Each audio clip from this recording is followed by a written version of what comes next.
जय श्री कृष्ण भक्तों। बिहारी जी के चमत्कार की कड़ी में आज आप सब लोग के समक्ष एक ऐसे भक्त की कथा रख रहे हैं जिनके गुरु उनसे कहते हैं कि वृंदावन ना जाना। इस कथा का शीर्षक ही है वृंदावन ना जाना। अयोध्या में सरयू के तट पर आश्रम बनाकर राम सुखदास नाम के एक रामानंदी संत रहते थे। यूँ तो उनके बहुत से शिष्य थे, किंतु उनका सबसे अधिक स्नेह था लखनदास पर। लखनदास सुंदर था, स्वस्थ था, साधना करने वाला था। सुबह उठने से लेकर रात को सोने तक उसके जीवन का प्रत्येक क्षण व्यवस्थित था। इसमें गुरु सेवा के लिए भी समय था और ठाकुर सेवा के लिए भी। दया, करुणा, प्रेम, अहिंसा जैसे सात्विक भावों की झलक उसके प्रत्येक कार्य में दिखाई देती थी। गुरु और इष्ट के प्रति उसके हृदय में अपार श्रद्धा थी। कुछ समय बीतने पर एक बार अयोध्या के कुछ महात्माओं ने चारों धाम की यात्रा का कार्यक्रम बनाया। इसकी भनक जब लखनदास के कानों में पड़ी, उसने गुरु जी से विनम्र शब्दों में निवेदन किया, गुरु जी, महात्माओं की मंडली चारों धाम की यात्रा पर जा रही है। यदि आपकी अनुमति मिल जाए तो मैं भी चला जाऊं। गुरु जी की इच्छा नहीं थी लखनदास मेरी आंखों से ओझल हो। वे उसे निरंतर अपने पास ही देखना चाहते थे, किंतु फिर भी उनमें इतनी निष्ठुरता नहीं थी कि उससे ना करके उसके हृदय को चोट पहुंचाए।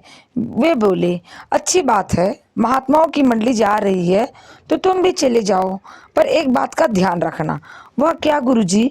शिष्य ने पूछा। गुरुजी ने समझाया, महात्मा लोगों का कोई ठिकाना नहीं, उनकी और बहते पानी की एक सी हालत होती है। जिधर को रास्ता मिल गया उधर ही बह गए, पर तुम यात्रा पूरी तरह करने के बाद सीधे आश्रम आ जाना। ठीक है गुरुजी। लखनदास ने हाँ कर ली। एक बात का और वचन दो, गुरुजी ने आगे कहा। लखनदास प्रसन्नता से बोला, आपकी आज्ञा का पालन करने से मेरा रास्ता सुलभ होगा। आप निसंकोच कहें। देखो बेटा, सब जगह जाना, पर वृंदावन जाने की गलती मत करना। नहीं जाऊंगा गुरुजी। महात्माओं की मंडली जाए तब भी मत जाना। तब भी नहीं जाऊंगा। लखनदास जब चलने लगा तो गुरुजी ने उसे रास्ते के खर्चे के लिए कुछ धन भी दिया। साथ ही यह भी कह दिया कि जरूरत पड़ने पर और रुपए मनी आर्डर से मंगा लेना। महात्माओं की मंडली यात्रा पर थी। लखनदास उनके साथ था। भारतवर्ष कितना सुंदर है, यह देख सुनकर लखनदास का हृदय आनंदपूर्ण चमत्कार से भरता जा रहा था, किंतु उसमें एक किरकिराहट का अनुभव वह निरंतर करता रहता था कि गुरुजी ने वृंदावन जाने का निषेध क्यों कर दिया है। पहले भी बहुत से महात्मा तीर्थ यात्रा पर गए हैं, उनमें गुरुजी के शिष्य भी जाते रहे। वे सब वृंदावन भी घूमकर आए हैं। उन्होंने वृंदावन जाने की मनाही क्यों नहीं की?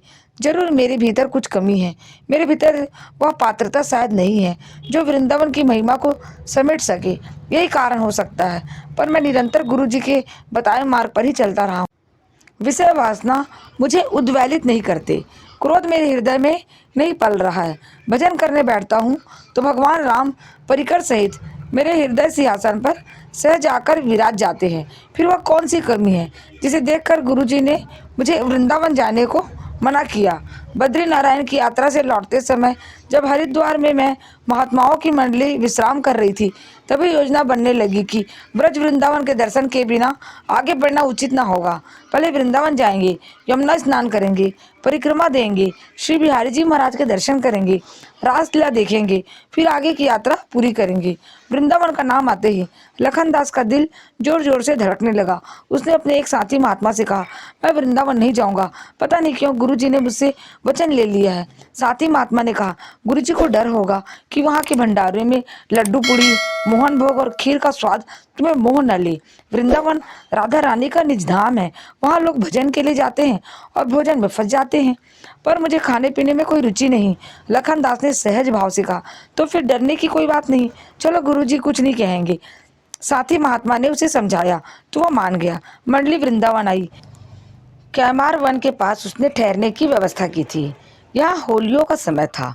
लखनदास ने देखा कि बसंत तो दुनिया में सब जगह ही आता है, किंतु यहाँ के उन्माद में कुछ ऐसी सुगंध है जो अन्यत्र उपलब्ध नहीं होती। वृंदावन का प्रत्येक वृक्ष, यहाँ की प्रत्येक लता, यहाँ की कुंज निकुंज, यहाँ की कटीली झाड़ियाँ उसके हृदय को अपनी ओर खींचने लगी। वह जिधर देखता उधर ही सुध-बुध खोया सा देखता रह जाता। जहाँ जाता वहीं रम जाने का उसका मन मचल उठता। रासलीला के मनोरम चित्र उसके हृदय में सजने लगे थे। यमुना रसधारा बनकर उसके प्राणों को सींचने लगी थी। पर जब उसने बांके बिहारी के दर्शन किए तो अपनी सुदबुद्धि खो बैठा। नीलमणिमय आभा से अभिमंडित कमनी कलेवर पर लाल केसर का रंग से तरबतर धवल वस्त्र, माथे पर विरल आभूषणों के बीच लाल गुलाल की टिकुली और कपोलों तथा चिबुक पर भी गुलाल का श्रृंगार, और फेंट में भी लाल गुलाल, भीतर अनुराग का रंग और बाहर रंग गुलाल का ललिमा, और सबसे ऊपर दो नुकीले चमकीले नयन, विशाल और मद भरे। इस अद्भुत शोभा को देखकर लखनदास की आंखें पलक झपकना भूल गई। हृदय आनंद सिंधु में गोते लगाने लगा। तभी टेसू के पुष्पों का कुनकुना लाल रंग उसके ऊपर झरने लगा, और साथ में लाल पीले हरे नीले गुलाबी गुलाल की वर्षा, रंग बिरंगे इंद्रधनुष बादलों में जैसे प्रेम रस बरसा रही हो। और पास खड़े दर्शनार्थी जहाँ रंग गुलाल की मार से बचकर इधर उधर छिटक रहे थे, वही लखनदास मौन मुग्ध स्थिर खड़ा रहा। रंग गुलाल की वर्षा थमती तो वह आंखें खोलकर बाके बिहारी के रूप माधुरी को देखने लगता, और जब झड़ी लगती तब पलक गिरा लेता। इस प्रकार लखनदास खड़ा रहा। दर्शनार्थी आते रहे जाते रहे। उसकी मंडली में सब महात्मा कैमार वन के अपने आवास में जा चुके थे। भोग के बाद शयन आरती भी हो गई। अब दर्शन बंद हो गए। धीरे धीरे मंदिर खाली होने लगा, और अब जब 2-4 आदमी ही वहां रह गए थे तो एक व्यक्ति लखनदास के पास आया। लखनदास अभी भी आंखें बंद किए खड़ा था। आगंतुक ने लखनदास की बाह पकड़कर कहा, चलो अब मंदिर बंद होने वाला है, सुबह फिर दर्शन खुलेंगे। लखनदास में सोचने समझने की शक्ति नहीं रह गई थी। वह चुपचाप उसके साथ हो लिया। यह व्यक्ति लखनदास का हाथ पकड़कर उसे बिजली की जगमगाहट और शोरगुल के दायरे से निकलकर जंगल की ओर ले चला। कुछ दूर जाने के बाद वह अपनी भजन कुटी पर पहुंच गया। उसने द्वार खोलकर दीपक जलाया। कुटी में यूँ तो छोटी मोटी कई वस्तुएं रखी थी जो जीवन निर्वाह के लिए जरूरी थे, जैसे ओढ़ने पहनने के कुछ कपड़े, 2-4 बर्तन, 5-7 पुस्तकें। किंतु लखनदास को जैसे इनमें कोई रुचि न थी। उसकी आंखें तो कुटी में आते ही श्री बिहारी जी महाराज के उस चित्रपट पर अटक गई थी जो दाएं हाथ की ओर एक खूब सजे सजाए आले में रखा था। इस बीच उस व्यक्ति ने दूध भात से भरा एक कुल्हड़ निकाला। आधा दूध भात उसने एक कटोरी में निकालकर लखनदास के सामने रखते हुए कहा, लो पाओ, बिहारी जी का प्रसाद है, और भूख लगी हो तो रोटियां खा लेना। रोटियां भी रखी है, यह तो खीर सी है। लखनदास ने दूध भात में एक उंगली गाड़ते हुए कहा। व्यक्ति बोला, खीर नहीं पगले, दूध भात है, श्री बिहारी जी महाराज का मुख्य प्रसाद। यह तो मैं नहीं खाऊंगा। लखनदास ने कटोरी अलग रखते हुए कहा, क्यों? गुरुजी ने मना किया है। गुरुजी ने प्रसाद के लिए मना किया है? प्रसाद के लिए नहीं, लड्डू पूड़ी मोहन भोग खीर आदि के लिए मना किया है।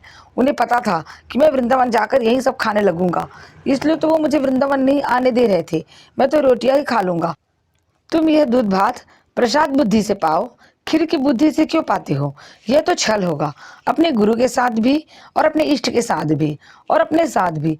जब तक मुझे प्रसाद में खट्टा मीठा स्वाद आ रहा है तब तक प्रसाद बुद्धि कैसी? यह तो स्वाद बुद्धि ही है। यह छलावा मुझसे ना हो सकेगा। हाँ, यदि कोई गोबर मिट्टी भी दे और कह दे कि लो प्रसाद पाओ, और मैं उसे पा जाऊं और मुझे गोबर मिट्टी का स्वाद ना आए, तब समझूं कि मेरी प्रसाद बुद्धि हुई। अच्छा, आज पा लो, आइंदा मत पाना। मैं आपके कहने से गुरु के आदेश की अवहेलना नहीं कर सकता। आप अपनी कुटी संभालिए, मैं तो बाहर जमीन में ही पड़ा रहूंगा। तुम तो रूठ गए। अच्छा छोड़ो दूध भात, लो रोटी पालो। रोटी का नाम सुनते ही लखनदास फिर सहज हो गया। व्यक्ति ने उसे रोटियां दी और नमक मिर्च मिले उबले हुए आलू दिए। लखनदास ने आलू की चटनी से रोटियां खाई, जल पिया, और उसी आसन पर बिहारी जी रटता हुआ पड़ गया। लखनदास को आसन से उठाकर ठीक से बिस्तर पर सुलाने की उस व्यक्ति ने बहुत कोशिश की, किंतु जब वह न माना तो उसने वही लखनदास के ऊपर एक कंबल डाल दिया। लखनदास को उस रात नींद नहीं आई, जैसे समानता हम सबको आती है। वह पहले तो यही कोशिश करता रहा कि नींद ना आए और मैं इसी प्रकार बिहारी जी रटता रहूं, किंतु जब नींद आ गई और उसमें वह सपना देखने लगा कि वह बिहारी जी के साथ होली खेल रहा है, तो वह जागता ही ना था। सुबह जब उसने जगाया गया तो कहने लगा, वृंदावन में आकर जो एक बार सो गया वह क्या कभी जागा है? बिहारी जी के दर्शन करने नहीं चलोगे? लखनदास ने कहा, चलो। अभी नहीं, अभी तुम नहा धोकर तैयार हो जाओ, थोड़ा देर बाद चलेंगे। अच्छा एक बात बताओ, तुम्हारा क्या नाम है? मेरा नाम गरीबदास है। तुम यहाँ वृंदावन में कब से रह रहे हो? सदा से, मैं तो यहीं रहता हूँ। अच्छा एक बात और बताओ, पूछो तुम्हारा गुरु कौन है? मेरे गुरु तो तुम हो। मैं और गुरु? लखनदास खिलखिलाकर हंस पड़ा। फिर बोला, अच्छा नहीं बताना चाहते हो तो मत बताओ, पर यह तो बताओ कि तुम मुझे अपनी कुटी में लिवा कर क्यों लाए हो? क्यों, मुझे रोटियां खिलाई, क्यों मुझे यह सोने दिया? सच सच बताओ। हाँ, एकदम एकदम सच। मेरे गुरुजी ने मुझे आज्ञा दी है कि मैं तुम्हारी सेवा करूं, तुम्हें रोटी बनाकर खिलाऊं, तुम्हें बिछावन तैयार करके सुलाऊं और जो कुछ तुम कहो वह सब करूं। तुम तो खीर भी खाते हो। हाँ, खाता हूँ। लड्डू पूड़ी और मोहन भोग भी खाते हो। हाँ, वह भी खाता हूँ। तुम्हारे गुरुजी ने लड्डू मोहन भोग खाने की मनाही नहीं की। उन्होंने तो कह रखा है कि जो कोई भी जो कुछ भी तुम्हें प्रेम से दे वह सब खा सकते हो। तुमको सब वस्तुओं का स्वाद अलग अलग आता है। नहीं, वस्तुओं का स्वाद तो मुझे नहीं आता। मुझे तो केवल प्रेम का स्वाद आता है। तभी तो तुम्हारे गुरुजी ने तुम्हें सब कुछ खाने की छुट्टी दे दी। मुझे तो सबका स्वाद आता है। वास्तव में मैं बहुत बड़ा पतित हूँ। और वह रोने लगा। गरीबदास ने आगे बढ़कर उसे गले से लगा लिया और उसके आंसू पोंछे और विषय बदल कर बोला, जल्दी से तैयार हो जाओ, फिर दर्शन करने चलेंगे। अब इसके आगे की कथा भाग 2 में। जय श्री कृष्ण भक्तों।